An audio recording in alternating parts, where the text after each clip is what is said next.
Welcome to Vlogoween day 28. I am going to be posting regular vlogs in the lead up to Halloween. Think Vlogmas but Halloween edition. So today I am embarking on my Halloween project for 2025. Last year I made a really fun, cute, kitschy patchwork Halloween sweater, which I did a whole crochet along for on TikTok, which has 16 episodes of how to do everything, how to crochet everything, how to assemble everything, and how to take your measurements. And I will link the playlist to the crochet along in the description if you would like to join along. But for this year I want to crochet myself a cute little Halloweeny cardigan, kind of spooky vibes, and I'll put up some pictures of the vibe that I'm going for. Very kitschy, very kind of vintage style. I don't want it to be like characters and I don't want it to be like cartoony. I just want it to kind of have like images and landscapes and like scenes essentially, but that are Halloweeny and spooky. So today is going to be all about the prep of how I'm going to start this project. I'm going to be creating the charts that I want to do for the tapestry crochet. I'm going to be choosing my yarn and probably purchasing my yarn today as well,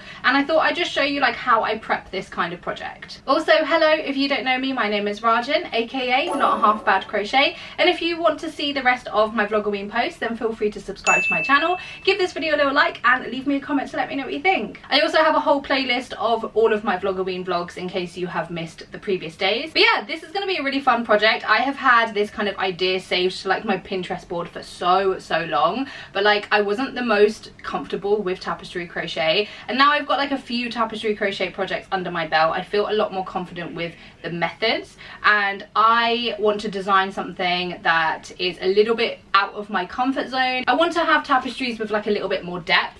I've done two previous tapestry sweaters before. One of them was my Uzma Kappa sweater, one of them was the On Fire sweater by Made in the Moment, both of which are really fun and really good, but they use like a minimal amount of colours, which is okay, and I think was a very good way for me to kind of like dip my toes into tapestry crochet. But I have seen so many amazing tapestry crochet artists or people who kind of make these artwork pieces through tapestry, and I think it just looks so fucking cool. So I really want to add a little bit more like depth to my graphics that I choose and to the designs that I'm going to make, and obviously that's going to entail a little bit more colours. It's going to make it a little bit more difficult in a sense because there's obviously more colours and stuff and more colour changes, but I think it's going to look really good and I'm really excited for this. I have a couple of ideas on like what kind of scenes that I want, and yeah, I thought I would just kind of take you through the process of how I'm going to do this, how I'm going to prep for it, and then obviously I will show you how I do it in some later vlogs.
So I have officially finished the prepping stage of me crocheting my 2025 Halloween project. So as you could probably see, my process was essentially creating like the front panels and the back panel and the sleeves on Canva using like their graphics and images that I'd googled and found on Pinterest and stuff. I tried as well that if it was like because basically when I was looking, especially on Pinterest, a lot of the pictures and the graphics and stuff that I really liked were like tattoo artist flash designs.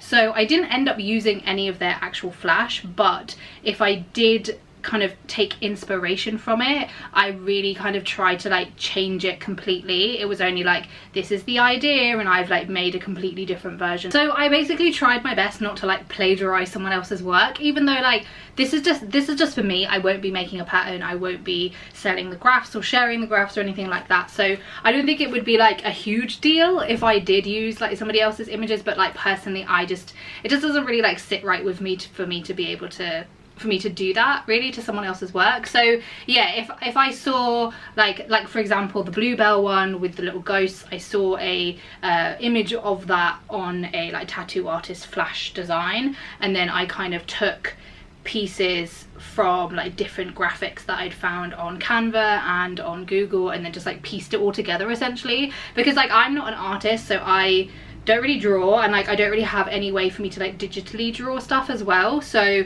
that's kind of like how I created the images, if that makes sense. I just kind of like pieced everything together with like different elements and then like changed colors and stuff like that. So yeah, so I did all of that, and then I obviously exported them all and then uploaded them to Stitch Fiddle. And Stitch Fiddle essentially creates your color chart, so your graph, your chart, whatever you want to refer to it as. And the way that I did it is that I kind of guessed based off of like previous projects that I've done in a DK weight yarn how wide my stitch count would be for like both the front panels and the back panels on my sleeves. So yeah, I essentially guessed. So I could be completely wrong and I might have to like redo it, but I'm pretty sure it'll be okay, because I kind of gave myself like a little bit of wiggle room. I also do plan on blocking it as well, just because I feel like anything tapestry crochet does benefit from a block. So that was kind of my process. I obviously uploaded them all, they turned them into a graph. A lot of the time Stitch Fiddle adds like a lot of shading and a lot of shadow, which I don't necessarily always want. Like some of it I do want, some of it I don't,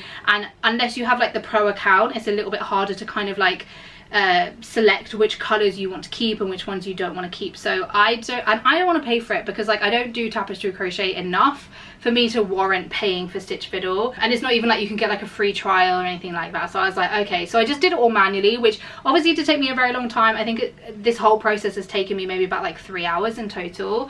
So yeah, it's taken me a long time, and I basically essentially zoomed in and went over everything in like all of the little squares. I basically went over every single one and either like erased stuff or added stuff, just to kind of like make the lines a little bit bolder, get rid of some of the shading that they had added, and yeah, just kind of refined it to how I want it to be. And also got rid of certain colors, because there's like 4 shades of grey for like a shadow, and I was like, I don't need this, I don't want this. So as much as I wanted to play with the depth and stuff as well, I didn't want it to be like, I didn't want to use like 50 million colors, because A, I don't want to be buying that many, and B, I just don't want to do that. So yeah, that's essentially what I did. So it took me a really long time. Obviously I have to kind of like click on each individual square, or like kind of draw it on essentially with my mouse. It is kind of like quite finicky, and it's like a little bit difficult in that sense, but I was like, I have some patience today, I might as well try. And I wanted to make sure that I like got it to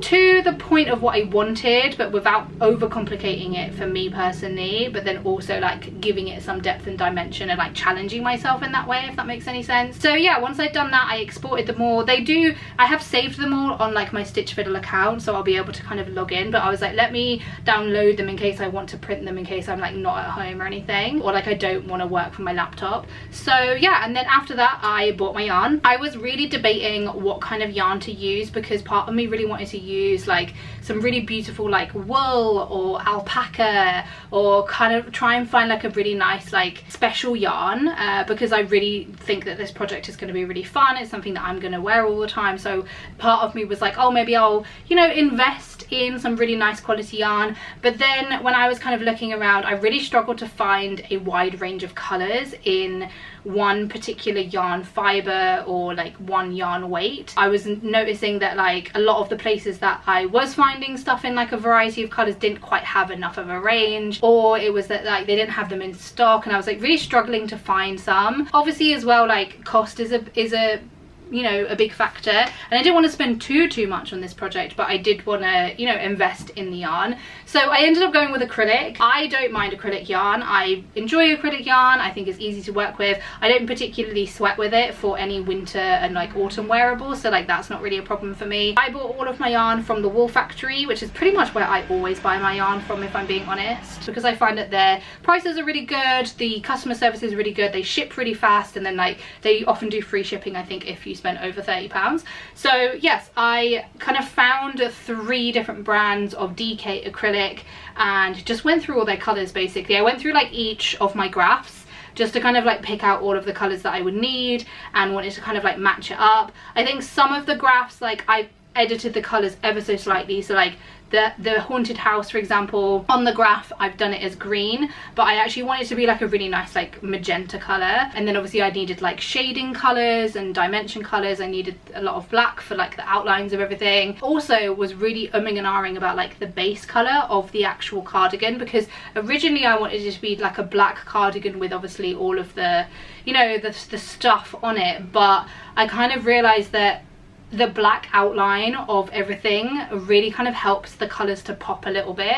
So I figured I would choose like a different color as like the base of the cardigan, then obviously have nice contrasting colors, and then the black outline of everything would really help everything contrast nicely. So I went for like this really nice like rosy kind of shade. I was really again debating what color to go for. I was thinking maybe like a hot pink, maybe a baby pink, but it's kind of like a it's like in between those 2 colors where it's like a rosy shade. It's not really a color I have in any crochet wearables, but it's definitely a color that like I really like and would like to have in my wardrobe. And then the colors that I chose for like the jack-o'-lantern and the house and the bluebells and the like other areas like the moon and stuff, I chose like shades and tones that I think will complement that color very nicely. And then obviously we've got the black as the outline to contrast it. So yeah, I think I was like, it's really hard for me to like visualize which yarns to use for which parts of the tapestry, if that makes sense. Like people who obviously do like mainly just tapestries, particularly if they're really complex,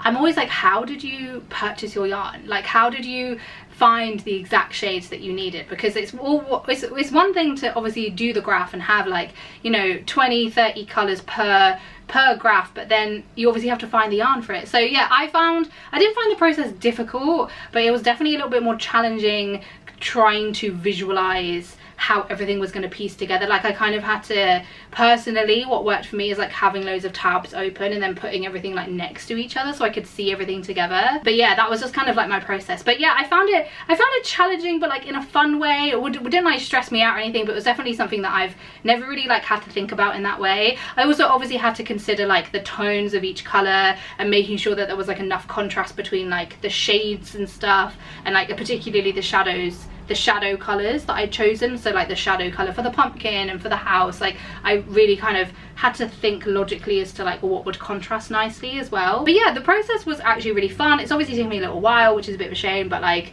it's fine, it is what it is. So now my yarn is ordered. I am going to obviously wait for that to arrive, and then I can begin actually crocheting. I think as well the way I'm going to kind of do this project as like a vlog is that I obviously have this prep video, and then I'll probably do like 3 extra parts. So I'll do like part 1 as the front panels, part 2 maybe like the back panel, and then part 3 the sleeves and the ribbing maybe, and then like I'll figure it out, but I'm basically going to split it up just so I can kind of talk about everything in a little bit more depth as well. But yeah, so hopefully this was kind of enjoyable to watch. Obviously like this is kind of like a learning curve for me as well, because I don't really do tapestry crochet often, and like I said, the first 2 projects I've done, one of them was someone else's pattern and then one of them was like 2 colors, so it was very simple. So yeah, I think it's like a fun learning journey for me. I'm really looking forward to actually starting this project. If you enjoyed this video, give it a little like and leave me a comment to let me know what you think. And of course, if you want to watch any of my later Vlogoween posts, then be sure to subscribe to my channel. But yeah, thanks so much for hanging out with me, and I will hopefully catch you on the next one.